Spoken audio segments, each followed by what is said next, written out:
How are y'all doing this time on that? Hi. Like the ratings. Hi, everybody. How are you all? Okay. So my name's Tyler Rodak, and I'm supposed to tell you what it was like, what brought me here, and then what it's like now. So, what was it like? It was fun. No, it was not fun. It was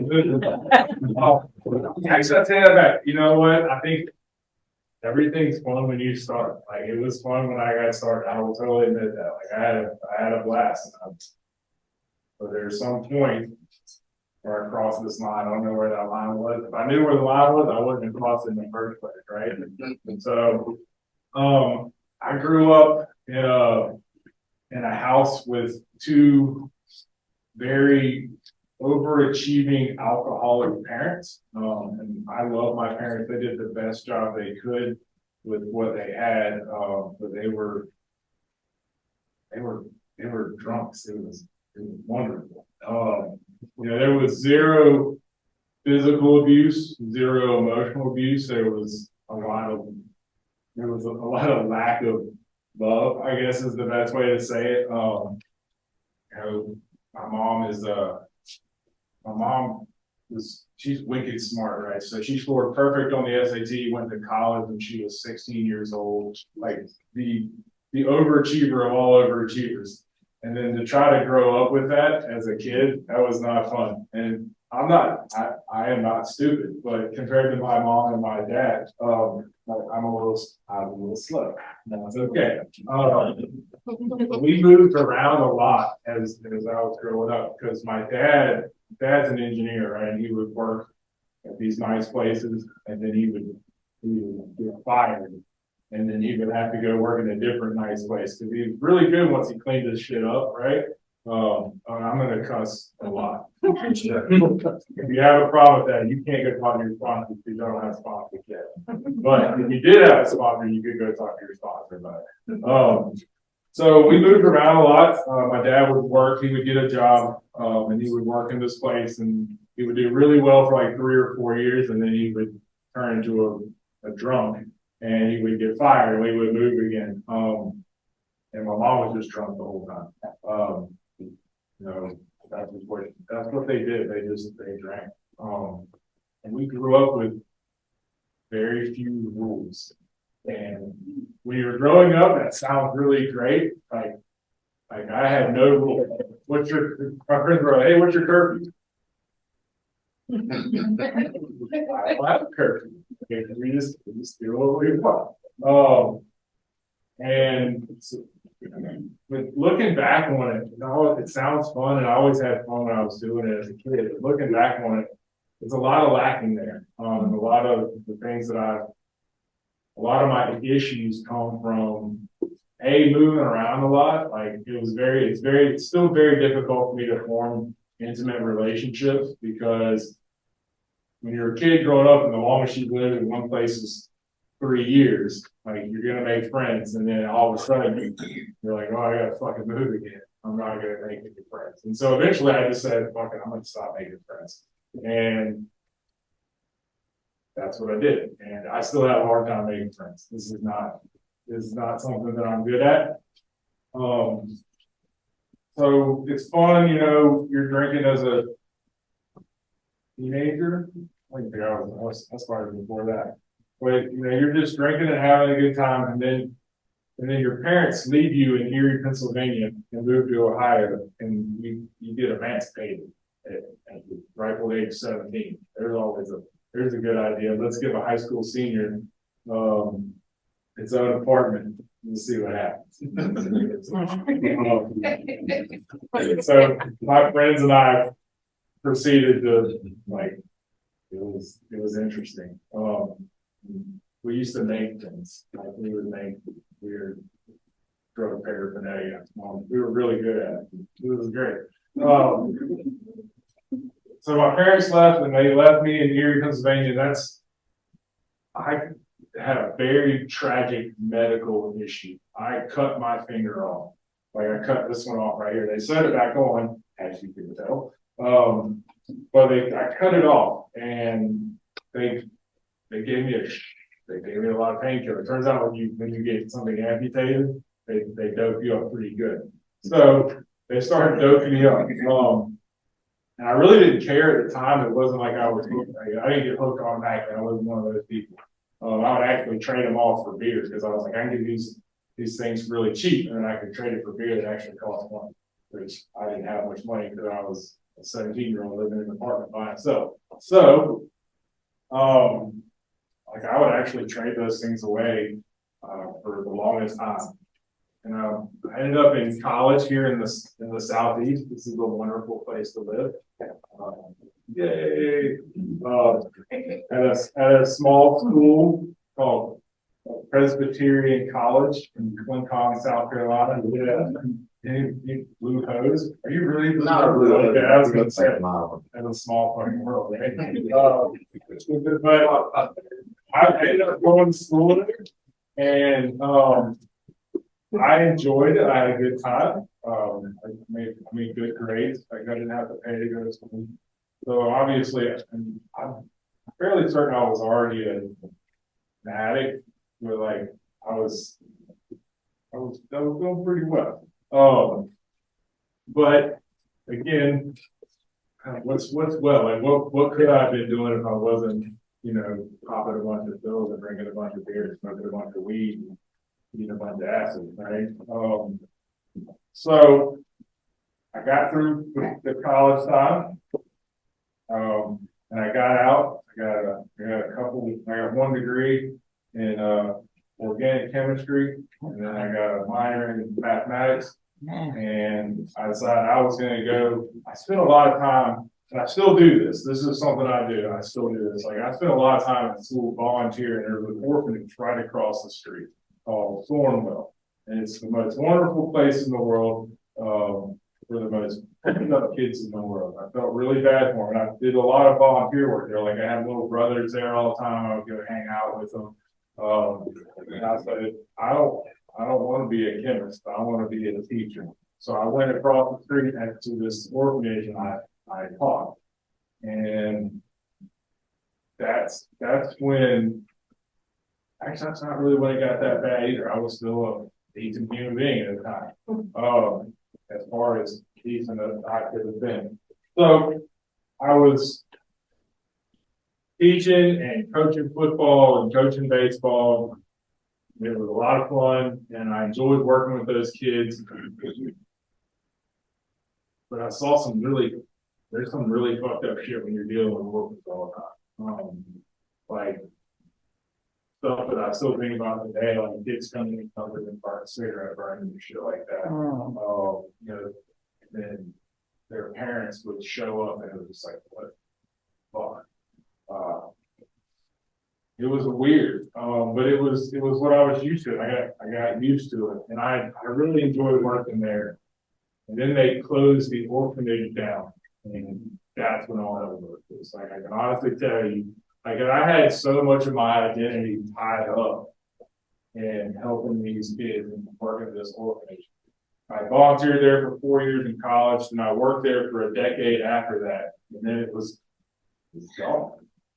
What am I going to do now? But what I did was I started heavily using narcotics. Actually, I started heavily using narcotics when they told us it was going to shut down. With 2 years before it actually shut down. So I spent like 2 years stuck out of my gourd trying to teach these kids. I probably know some events there if I could.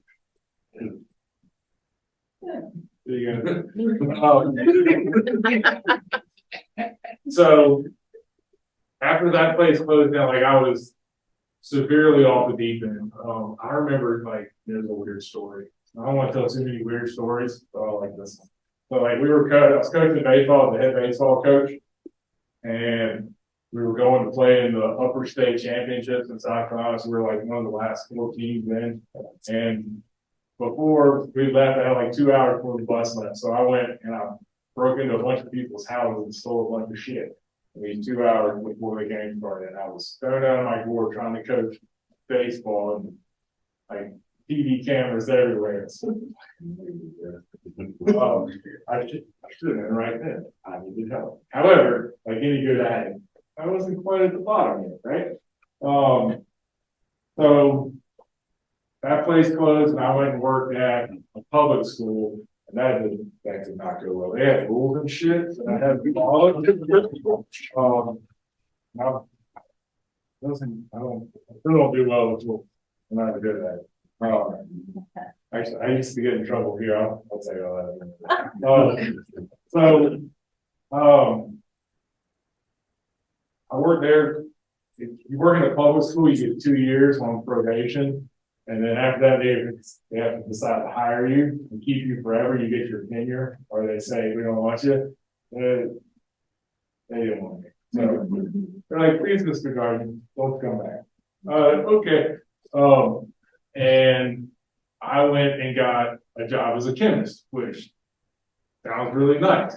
I made a lot more money than teaching. Teaching doesn't pay well. I enjoyed it, but it doesn't pay well. So I went and got a job as a chemist. And trying to get jobs, if you're not teaching, if you're teaching, there's no drug test, which is fucked up. But if you're going to work in a lab somewhere, you have to take a drug test. So I took a drug test and I failed it. And then they were like, all right, we're going to give you another drug test in 90 days. I'm like, all right, cool. So I worked there for 90 days in this probationary period, and I took another drug test. Not fucking. I knew what was coming. I knew what day it was. Failed it anyway. At that point, I said, maybe I can, at this point I let this part out. I was married, so I had a wife. I had not one child, two children. I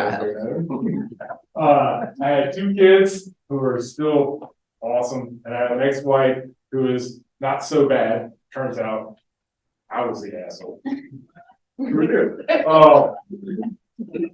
And this is fucked up. I don't know what to do.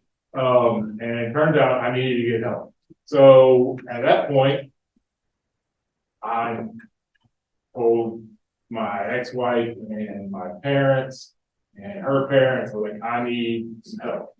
And they're like, let's go to this place called Pavillon. And so they carted my happy ass up here. I remember what year it was. It was 2009. It was Thanksgiving. It was before Thanksgiving, so I was here for Thanksgiving. They had a really nice turkey dinner. And I was here over Christmas, which sucked when you got 2 small kids, because they didn't understand why Daddy wasn't up for Christmas. That was actually heartbreaking. I have to make jokes about it now. That's my defense mechanism, because everything is to make jokes about it.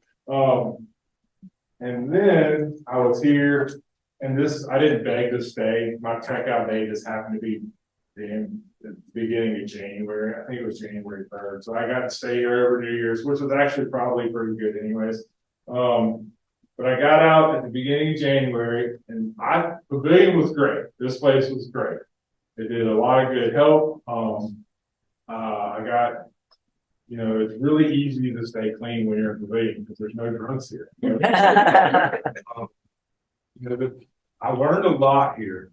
Y'all can learn a lot here too. I think that's important. There's the seed. They plant the seed, right? That's what we say.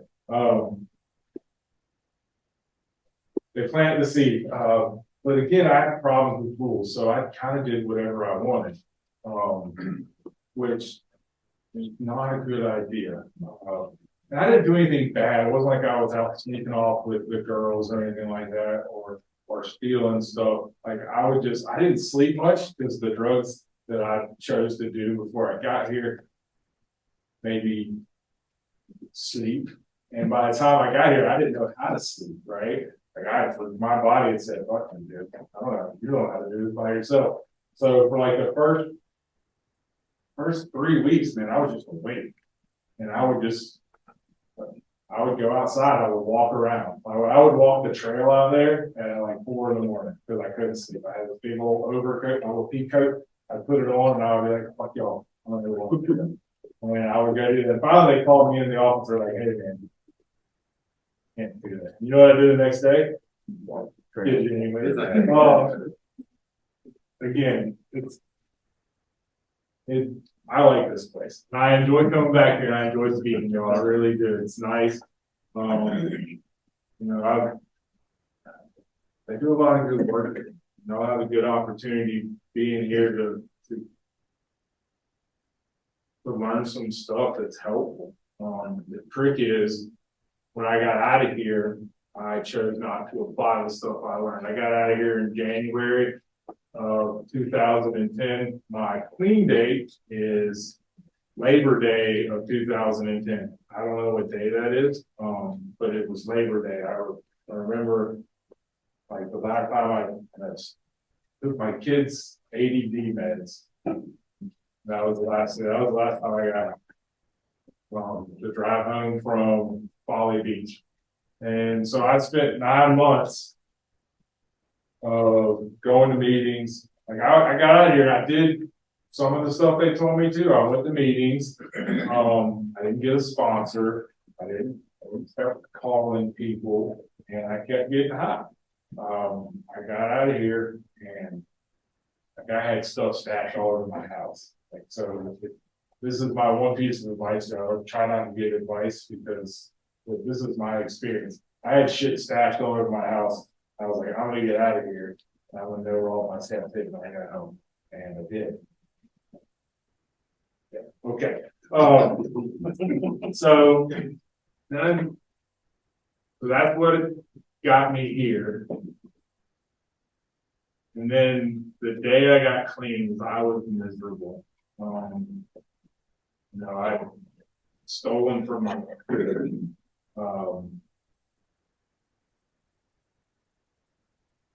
can I go backwards just a little bit? I'm gonna back up. Okay, so before I came here, my wife and I had saved up a bunch of money for Christmas, right, for the kids. Like I was a teacher, so we didn't make much, and I was only a chemist for those 90 days, so I didn't make much money in those 90 days.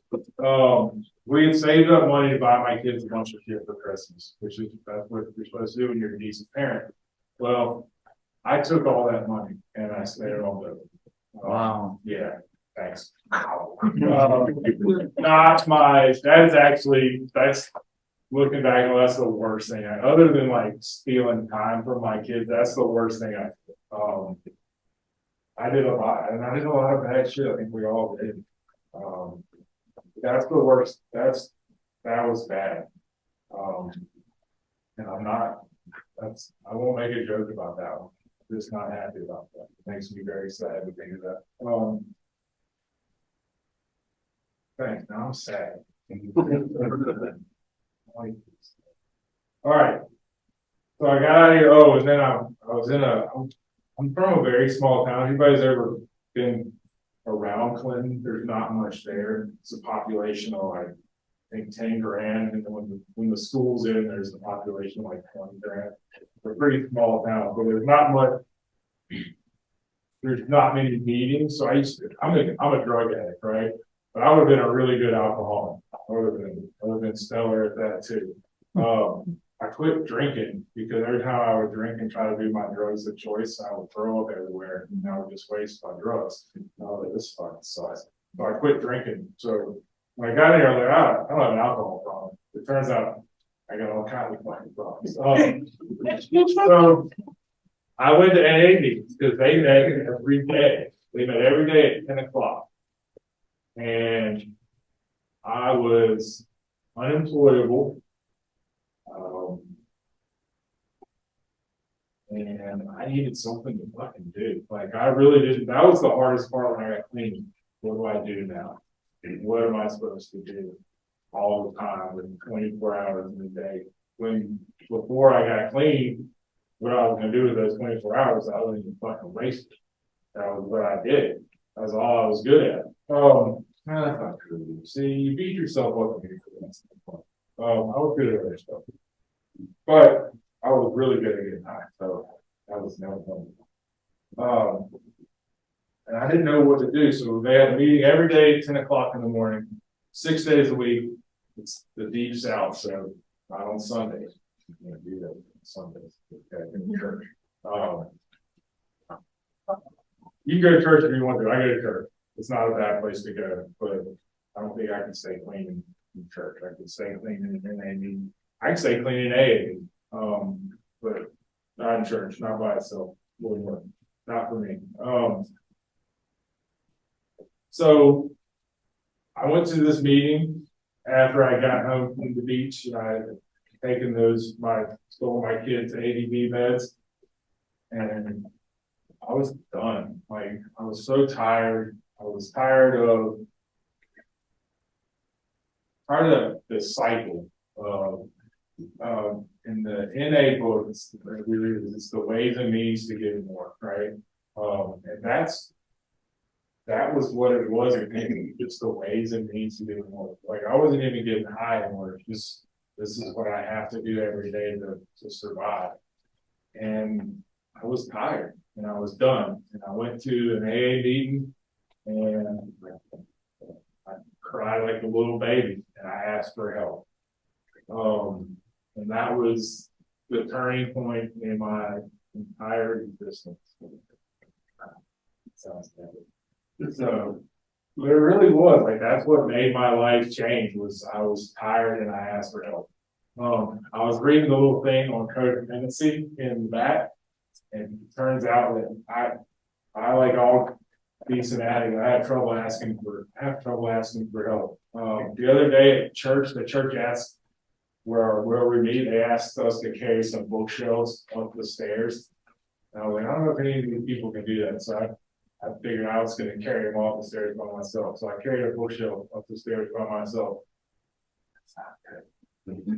Because when I got in the room, I asked anybody to help. You know what? Everybody said they would help, and they all helped. But I didn't think anybody would want to help. So, like that was my problem. That's the same problem. I don't want to ask people for help. I really don't. I don't want to be a bother. So I was in this meeting and I cried like a little fucking baby, and I asked for help. And it turns out if you ask for help, people will help. It was a foreign concept. Like, these two guys came over and they're like, "We've been waiting for you to do this." Because everybody knew except for me. It was like anybody else. Like, I didn't up here. Nobody knows I'm a drug addict. I thought they all knew. I was the last person to know. It was weird because I was me. I was still the last person to know. So I got a sponsor at that meeting. I had a choice between these two older gentlemen. One was a big old burly biker named Tom, and one was this little old farmer man named Jim. I chose the big old biker because I wanted somebody who could beat my ass if they needed to. Turns out he never needed to, but that's why I picked him. He's great. He's old now. He's been 12 years, which is nice. But I like Tom. I still see Tom. And I went to AA meetings and I had an AA sponsor, which again, where I'm from, we're in Clinton, I needed to go to meetings. It didn't matter. You'll go, some people they're very strict about really they're in AA or they're in, I don't give a fuck. As long as you're going to something, right? Hell, they got things for everything. They got CA, cocaine anonymous. Yeah. CDM anonymous. Do they have that? Is that a thing? No shit. Crystal meth anonymous. They got all kinds of things. There's a name for everything. I don't care. Just go. Please go. Go wherever you feel comfortable. Like, what you need to do is make sure you feel comfortable where you're going. I am comfortable in NA because in A you're not supposed to cuss. And I cuss like a sailor. So No, you're good. okay. Yeah. So but again, I went to A and I mind my manners. I still go to the A meeting every once in a while because they meet on Saturday mornings at 10, so I still go to that one every once in a while. I try not to cuss when I go. They actually put something in there for me that it says, "Please don't use foul language." I'm like, oh, that's for me. So I got a sponsor, I started working the steps. AA works the steps really fast. So I worked through the steps in AA. We worked through most of them here too, which was nice. But then I was like, this isn't quite right. And so I switched from going to both meetings, AA and NA, like all the time. Oh, I got a job. Yeah, a job. And I started off like I still work at the same place. That's the weird part. Like I still work at the exact same place. We make a really big tractor. Great. But I started off like at the very bottom of the thing. Like my job was to sweep up the pit and lift heavy objects. So it's pretty big. So I picked stuff up. I don't do that anymore. I do different things now. Now I want people to pick stuff up. It's great. I got a job, so I couldn't go to that meeting every day. Our NA group meets twice a week. So I meet Mondays and Thursdays. So I started, Mondays and Thursdays all the time. This was my meetings. And about 3 years into this, my ex-wife says, I want to get a divorce. All right. Because she doesn't trust me. Turns out addicts are untrustworthy. She tried really hard. I'll give my ex-wife credit. This is my fiance in the back. And she knows this, so I don't feel any real. I love my ex-wife. She's the mother of my children. She's not a terrible person. She needed to be rid of me. And you know what? I don't fucking blame her. Even after I had been clean for 3 years, she didn't trust me. Is that her fault? Well, no, that's not her fault. That's my fault. And I'm, but again, even if divorce is necessary, it's still not fun. So she came home from the beach one time. She's like, I want to get a divorce. I was like, okay, I'm going to go to a meeting because that's what I needed to do. And that's what I knew to do. When shit went sideways, I went to a meeting. So I was like, that's great. I'm going to go to a meeting. And you know what? She's like, that's probably a good idea. She knew how important it was for me to go to AA or to go to recovery related things. So I went to a meeting and again, cried my eyes out. Said, my wife wants to get a divorce. And then everybody's like, what did you fucking expect? And sometimes, look, sometimes some of y'all are gonna gotta hear you're in a relationship and it'll last. Good on you. I hope it happens. Some of y'all aren't, and you gotta be ready for it if it doesn't happen. God bless my ex-wife. She stayed with me for 3 years, so I was ready for it. I knew what to do. I don't know what happened if it would have been that first year after I got clean. I don't know what would have happened. So I went to a meeting, and when we got a divorce, we split the kids 50-50. We have the schedule. I like schedule. I'm really good at schedule. That's what I did after I picked up heavy things. I made schedules for a long time. So I have a schedule, and my ex-wife keeps the kids on Mondays and Thursdays. Because you know what? My home group meets Mondays and Thursdays. And my ex-wife knows that it's important to me to stay at coverage.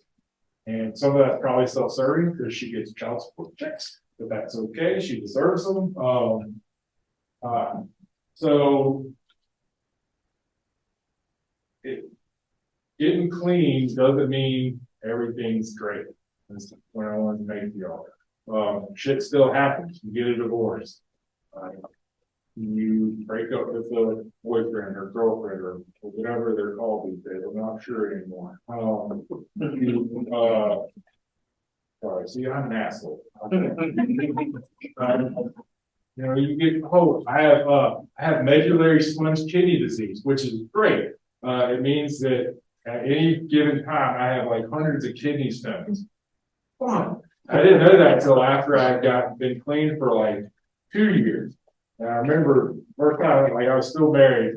I woke up and I was like, all right, it hurt really bad. I was like, I'm gonna have to go to the hospital. And on the way to the hospital, I called my sponsor and said, something's wrong. I'm going to the hospital. And we get to the hospital. I'm like, something's wrong. I'm in a terrible amount of pain. I'm an addict. I need y'all to know that. That's the important shit that I do now. Like when I deal with, I take responsibility for my life. When I was an active addict, I had no responsibility. And I didn't take responsibility for anything. Nothing was my fault. Everything was your fault. Something was wrong with you. There's nothing wrong with. Turns out I had to learn to take responsibility for my own existence, and that was hard. And then when I got a divorce, I had never paid a bill. Because in college, my parents paid my bills, or the government paid my bills. And then I guess for a little bit of time between getting married and being in college, I paid my own bills. I think my parents probably paid my bills too then. And then the ex-wife paid my bills. And I got clean. I was like, how the fuck do you pay bills? Turns out it's not hard. It's a little complicated. You make a spreadsheet for it. I have lots of spreadsheets. They're great. I like to keep track of things. So, that's right. I got a divorce. Got a sponsor who is, I call him Papa Smurf. And I'm mad at him right now. It's okay to get mad at people when you're clean. He stood me up Friday night. Like we were supposed to go to a meeting together. And he was like, I'll meet you at the QT at 5:30. And I got a QT at 5:30. So it's quite punctual. 5:30. So I rolled into the QT. And I told him, I was like, hey, where you at? Like, oh, I'm not coming.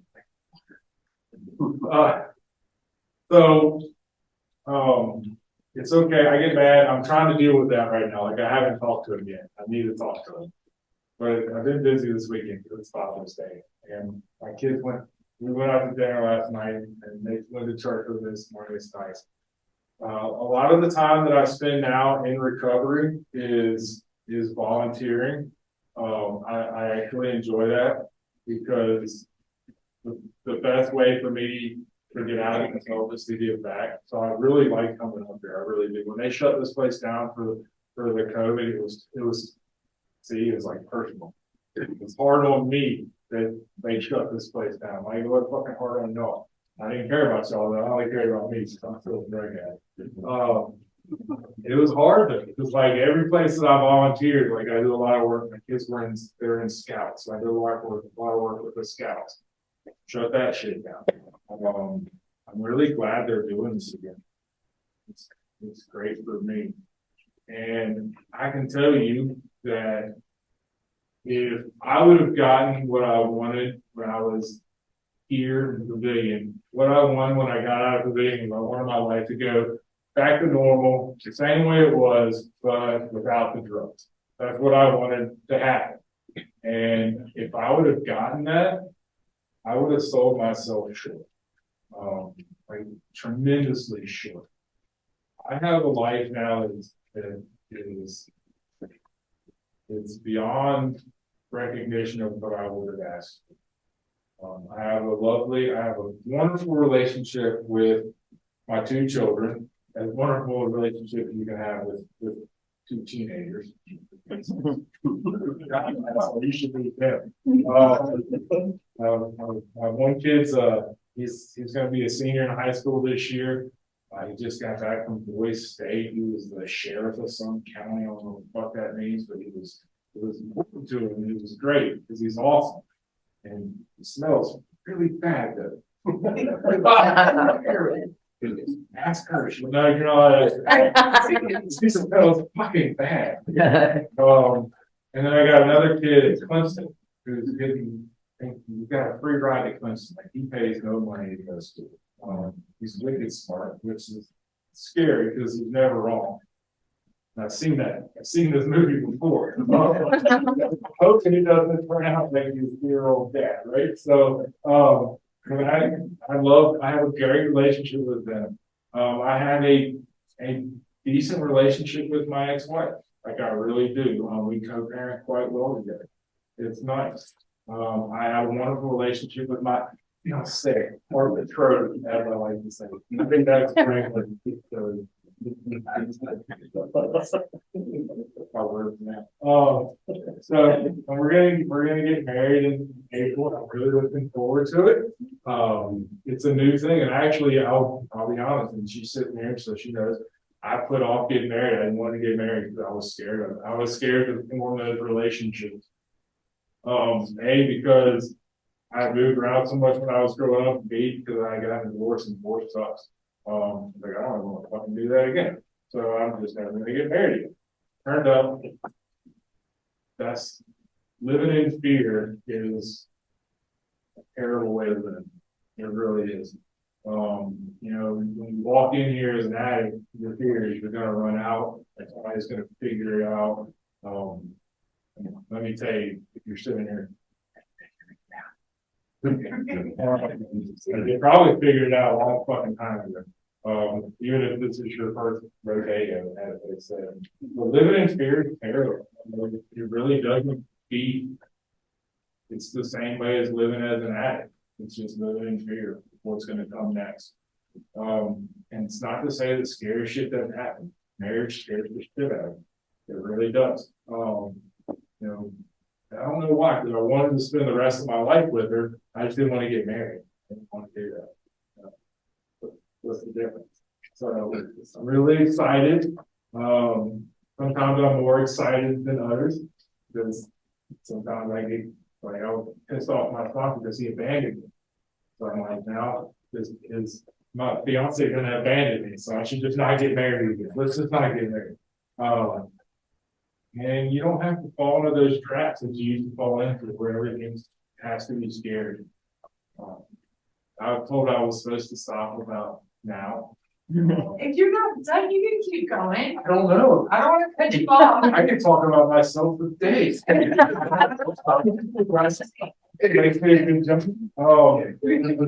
talk about my kids more. I love my kids. And like I said, I don't know if I stole a bunch of shit. I was a thief when I was in it. I was a literal thief. I was good at it too. But actually, I was just good at getting drugs. That's what I was good at. And so turns out that all the shit I stole, the most important thing I stole was the time that I lost with my kids. I tend to overcompensate now. Yeah, screw you. She knows. I tend to overcompensate. So you always hear about the helicopter mom. Well, I might have been the helicopter dad. My kids, they did so they do weird things. My one kid's kind of normal. He plays the soccer and he played football until this year. He decided he wanted to play this year. But both of my kids, they do the academic team and the science team and the quiz team. And I would go to these events. I would be the only parent there. I wanted to be really supportive. It turns out that it was bad because when my older kid left the school. So if you want to see what my older kid looks like, this is it. Except he's got a mullet right now. I'll fucking understand. But he looks just like me. Like he's just a square of a human being, right? And when he left, it was hard. It was difficult. My other one, I call he's my big old baby. I'm gonna miss him too. I still got a year left to help her. I can't because I'm a jackass. I'm still an addict. It comes out in different ways now. So this is the way it comes out here. I like to run. This is what I like to do now. I really enjoy running. So last weekend I was like, I went to Greensville. I was like, I'm gonna run the Swamp Rabbit Trail. I'm gonna run 6 miles out, 7 miles out, 6 miles back to the half marathon. Solid idea. So I started going and I get to the 7 miles. I'm like, this is fun. I'm gonna keep going. So I kept going. I'm gonna turn around and then 1 more mile. And then kept going. And then I got the traveler's rest, which is 10 miles from where I started.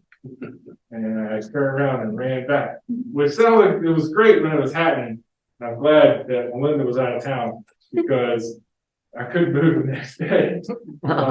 Because like any good addict, like if something makes me feel good, I'm gonna keep doing it. And running makes me feel great. But then the next day I gotta pay the fucking fine. It turns out it was tough. And I'm getting old. I'm 46, so I always forget. So I'm getting old. I can't do that shit.